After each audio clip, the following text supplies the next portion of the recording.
కార్మికులు చేపట్టిన నిరవధిక సమ్మెకు ప్రముఖ సినీ నటుడు హిందూపురం ఎమ్మెల్యే నందమూరి బాలకృష్ణ మద్దతు తెలిపారు. ప్రస్తుతం హిందూపురంలో పర్యటిస్తున్న ఆయన పట్టణంలోని మున్సిపల్ కార్మికుల సమ్మె శిబిరానికి వెళ్లారు. మున్సిపల్ కార్మికులతో కలిసి కిందనే కూర్చున్నారు. వారి సమస్యలు అడిగి తెలుసుకున్నారు. మన కోసం, మన ఆరోగ్యాల కోసం, మన పట్టణం కోసం, మన ఊరు కోసం వాళ్ళు నిరంతరం శ్రమించేవాళ్ళు. అటువంటిది ఇచ్చిన హామీ హెచ్చుతాము రాగానే ఏదో ఉత్త వాగ్దానాలు చేసి అధికారంలోకి వచ్చి ఇవాళేమో పూర్తిగా వాళ్ళని నిర్లక్ష్యం చేసేసి ఇట్లా రోడ్ల పాలు చేసి వాళ్ళ 15 రోజులుగా కార్మికులు సమ్మె చేస్తుంటే ప్రభుత్వం పట్టించుకోలేదని, రాష్ట్ర వ్యాప్తంగా చెత్త ఎక్కడికక్కడ పేరుకుపోయిందని బాలకృష్ణ అన్నారు.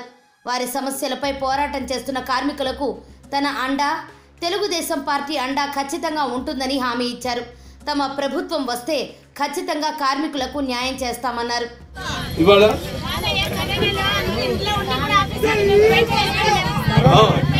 దాడి కూడా చేశారు, ఒకసారి 2 సార్లు చేశారు.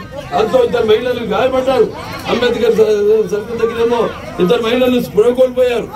అసలు విచక్షణంగా అసలు ఎటువంటి పైశాచిక ప్రభుత్వం అంటే అసలు మహిళలు అని కూడా చూడకుండా వాళ్ళ మీద దౌర్జన్యం చేయడాన్ని నేను ఖండిస్తున్నాను. రేపు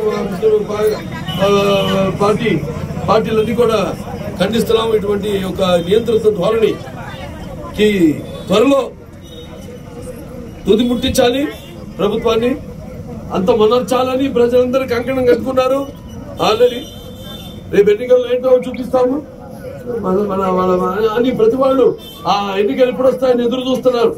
నిశ్శబ్దంగా ఉన్న ఒక సునామీ వచ్చే ముందు ఎలా ఉంటుంది, నిశ్శబ్దంగా అలా ఉంది. ఎందుకంటే ఎవరన్నా వాళ్ళ ప్రభుత్వ విధానాలకు ఏదైనా వేలెత్తి చూపించినా, లేకపోతే అడిగినా, ప్రశ్నించినా, నిరసన తెలియజేసినా వాళ్ళ మీద కేసులు పెట్టడం, లేకపోతే వాళ్ళని భయాందోళనకు గురి చేయడం, ఇది పరిపాటి అయిపోయింది ప్రభుత్వానికి.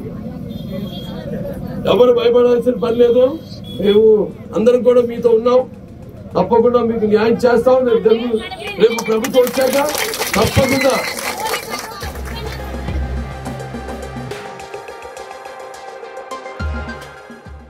వైసీపీ పాలనలో ప్రశ్నించే వారిపై దాడులు చేస్తున్నారని బాలకృష్ణ విమర్శించారు. ఉరవకొండలో జర్నలిస్టులపై దాడి వైసీపీ పైశాచికత్వానికి నిదర్శనమని మండిపడ్డారు. రాష్ట్రంలో పత్రికా స్వేచ్ఛ లేకుండా పోయిందని అన్నారు. వైసీపీ సర్కారుకు ప్రజలు బుద్ధి చెప్పే రోజులు దగ్గర పడ్డాయని బాలకృష్ణ ఆగ్రహం వ్యక్తం చేశారు. మంచి కాలం ముందు ఆస్త బతకాలి, మన ఆశ కాదు, జరిగి తీరుతుంది తప్పకుండా. తెలుగుదేశం రాష్ట్రంలో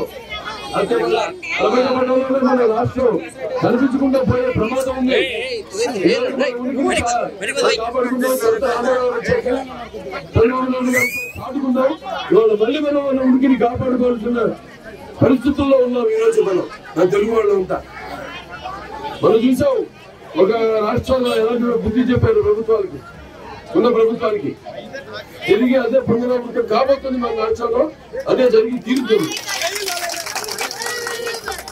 నేను ఎప్పుడు మీకు అండదండగా ఉంటామా. ఏమున్నా లక్ష్మి గారు, మా వాళ్ళంతా ఉన్నారు, కార్యకర్తలు, నాయకులు ఉన్నారు. మీరు ఏమున్నా కూడా మీ అవసరాలు ఏమున్నా కూడా తెలియజేయండి. తప్పకుండా మీ అందరూ కోసం మీ అవసరాలు తీసుకోవడానికి మీ కోరికలు ప్రభుత్వం వచ్చాక తప్పకుండా వాటికి